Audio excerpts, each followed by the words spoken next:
నమస్కారం.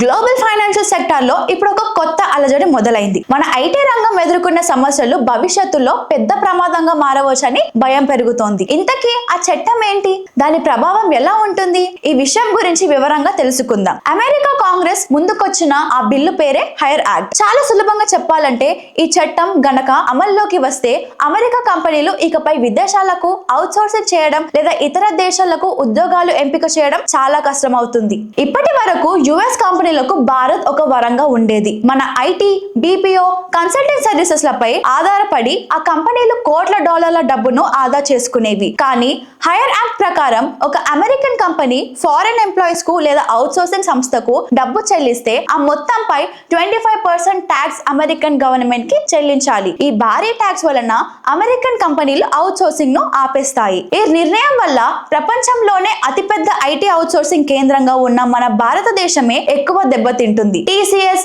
ఇన్ఫోసిస్, విప్రో లాంటి companies Bharatiya IT కంపెనీల వ్యాపారం నేరుగా దెబ్బతినే అవకాశం ఉంది. కాంగ్రెస్ సీనియర్ నాయకుడు జయరాం రమేష్ గారు ఇప్పటికే ఈ చట్టంపై తీవ్ర హెచ్చరిక చేశారు. గత 25 ఏళ్లుగా సర్వీస్ బిజినెస్ లో భారత్ సాధించిన అద్భుతమైన విజయాన్ని ఈ బిల్లు ప్రమాదంలో పడేస్తుందని ఆయన అన్నారు. మాజీ ఆర్టీఐ గవర్నర్ రఘురాం రాజన్ గారు కూడా ఇదే ఆందోళన వ్యక్తం చేస్తూ సాధారణ H1B వీసా ఫీజు పెంపు కంటే కూడా ఈ బిల్లు చాలా ప్రమాదకరమని, ఎందుకంటే ఇది అన్ని రకాల అవుట్ సోర్సింగ్ సేవలపై ట్యాక్సెస్ విధిస్తుంది అని స్పష్టం చేశారు. మరి అమెరికాకు చట్టం ఎందుకు తెస్తుంది?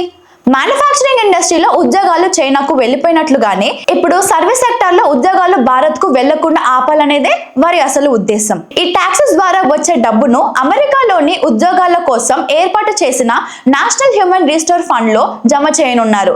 ఈ డబ్బుతో వారికి కొత్త ట్రైనింగ్, నైపుణ్య అభివృద్ధి కార్యక్రమాలు అందిస్తారు. మొత్తం మీద హైర్ యాక్ట్ గనక చట్టంలో మారితే భారత్ ఐటీ ఇండస్ట్రీ కొద్ది కాలం పాటు పెద్ద షాక్ అవ్వచ్చు. ఈ బిల్లు వెనుక ఉన్న లక్ష్యం తమ ఉద్యోగాలను తమ దేశంలోనే ఉంచుకోవాలని అమెరికా ప్రయత్నం. ఈ గ్లోబల్ పవర్ గేమ్ లో భారత్ తన ఐటీ రంగాన్ని కాపాడుకోవడానికి కొత్త విధానాలు అనుసరించాల్సిన అవసరం ఉందా?